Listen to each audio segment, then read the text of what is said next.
Good evening, everybody. It's Augustine Moriar, and I welcome everybody to this new temple page.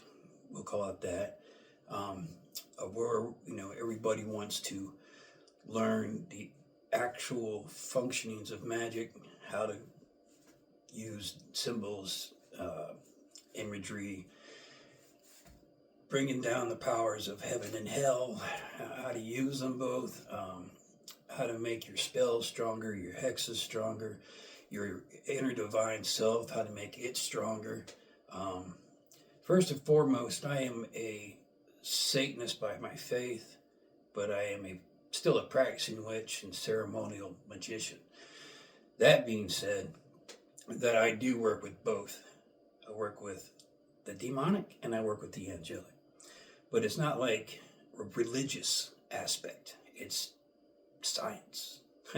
That's really all that magic boils down to be in the end. It's all science. We're all experimenting and we're all using very powerful forces in our experimentations.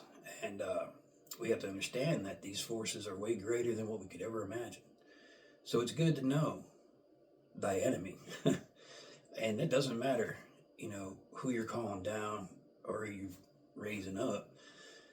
It doesn't matter because it's not a religious perspective. It's just like going into an office and talking to your boss and saying, hey, I need this, and this, people to get on this, and this projects.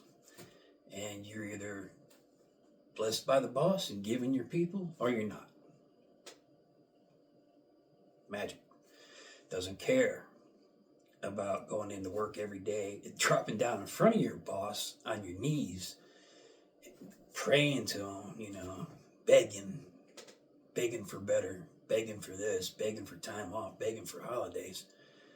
And he just goes, no, man, sorry, man, but, we're a little short on people and we really need you to be here. There's that. We don't want to do that. We want to be able to control our own destinies, our own energies, our own how we see things in the world. We want to be able to control our love life, our financial life. We want to be able to get back at our enemies. And I see finding wealth and being able to use invisibility. I mean, there's a million things magically that we search for. But how do we search for that? How do we know if it's going to work or not? Well, because we got to try it. If you ain't trying it, you ain't doing it. And if you ain't doing it, ain't nothing coming your way. And you can't just think about magic. Magic ain't just for the imagination. The imagination works 100% with your magic, but it's not all of it. It's not just you're not just going to think, hey, I'm going to get in the car, I'm going to sit in it, and I'm going to think it's going to start up, and then drive away. I'm sitting, I'm thinking. The car ain't going no damn where. And it ain't going to go anywhere until you turn the key, put it in drive, take off. Difference between doing magic and just thinking about it. So anyways, I hope that we can all learn and all share and all, participate in what we want to do here in this temple. It's a teaching thing, but at the same time, we want to do our own magics. We want to create our own rituals. And we do that by studying and practicing. You find out what works for you and what doesn't. And you keep what works, and you just throw out the other. We got to also make sure that we're keeping a journal of our studies so that we can remember why we threw out what we didn't need. Okay, what in this ritual I did 6 months ago, I know now how to do it correctly. Practice. So, anyways, let me give you my presentation. The world of ritual magic. Introduction, the essence of ritual magic. Ritual magic is an ancient practice that has spanned civilizations, belief systems, and traditions. It is the art of influencing the material and spiritual realms through ceremonial acts, symbols, and invocations from the high temples of Egypt to the ceremonial lodges of the Golden Dawn. Ritual magic has evolved while maintaining its core purpose, to channel the forces of the universe in alignment with the magician's will. A brief history. Ancient civilizations. The earliest records of ritual magic come from Mesopotamia, Egypt, and Greece, where priests and magicians performed elaborate rites to commune with gods, spirits, and celestial forces. Egyptian priests used hieroglyphic spells, ritual objects, and complex invocations to influence reality and guide souls to the afterlife. Medieval and Renaissance magic. The medieval ages saw the rise of grimoires such as the Key of Solomon, Picatrix, and the Sworn Book of Honorius, which detailed ceremonial rites for summoning spirits and angels. During the Renaissance, figures like Agrippa and John Dee advanced ritual magic by integrating Christian, Hermetic, and Kabbalistic influences. Modern magic traditions. The 19th and 20th centuries brought a revival with the Hermetic Order of the Golden Dawn, Aleister Crowley's Thelema, and Anton LaVey's Satanic Rituals.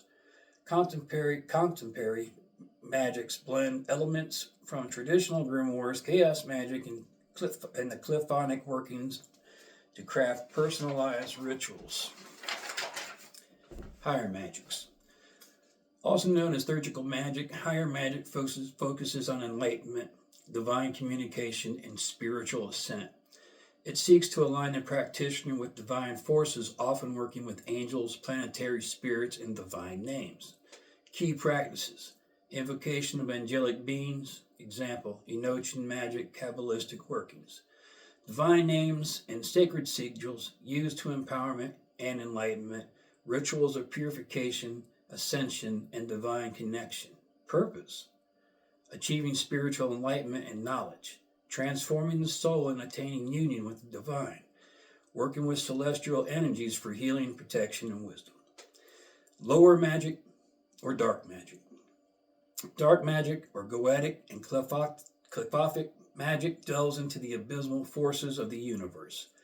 It works with demonic entities, shadow energies, and primal forces of power, transformation, and destruction of limitations.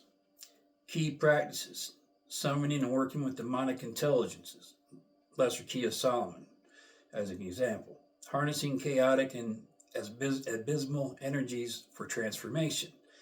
Rituals that break taboo and challenge cosmic order. Purpose. Gaining hidden knowledge and forbidden power. Transforming the self through trials and ordeals. Unleashing raw energies of personal and external change.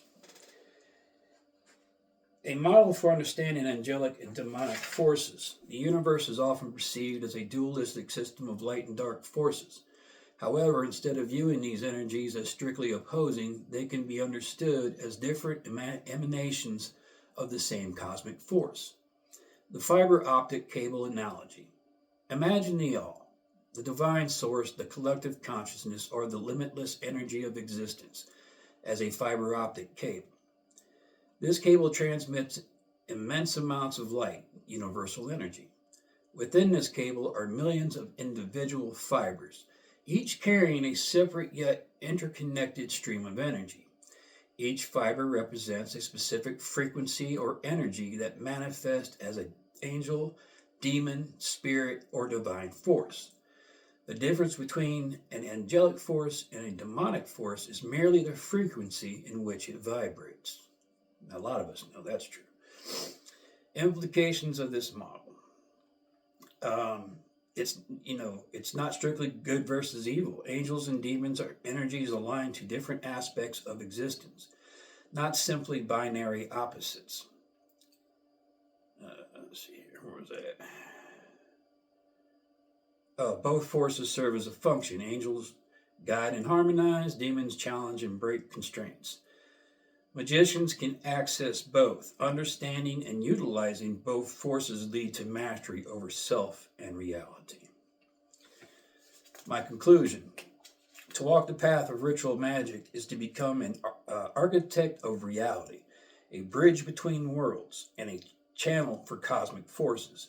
Whether working with celestial intelligence or the dark abyss, the magician's goal is mastery over the self, the forces invoked, and the shape of their reality.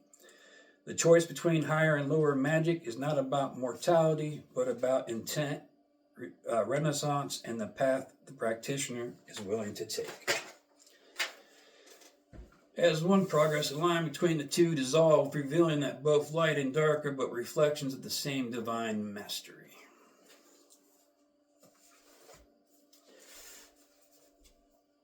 Thoughts, comments, concerns, let me know in comments below. I appreciate you guys once again for coming and willing to do some learning, have some fun doing some practices, group practices and rituals, meetings once a week to cover different chapters, and sometimes that same day we might plan a ritual, to do. You might have a ritual, I might have one, someone here and someone there. We'll make it all work, and we're going to have a lot of fun doing it. Remember, there is no dogma in this temple. This isn't about, worshiping anything. This is about touching into these things, these gods, goddesses, energies, whatever, and using them for our own self needs. Until next time, hail Satan, LVX, and you guys stay blessed. For blessed are we who worship the devil.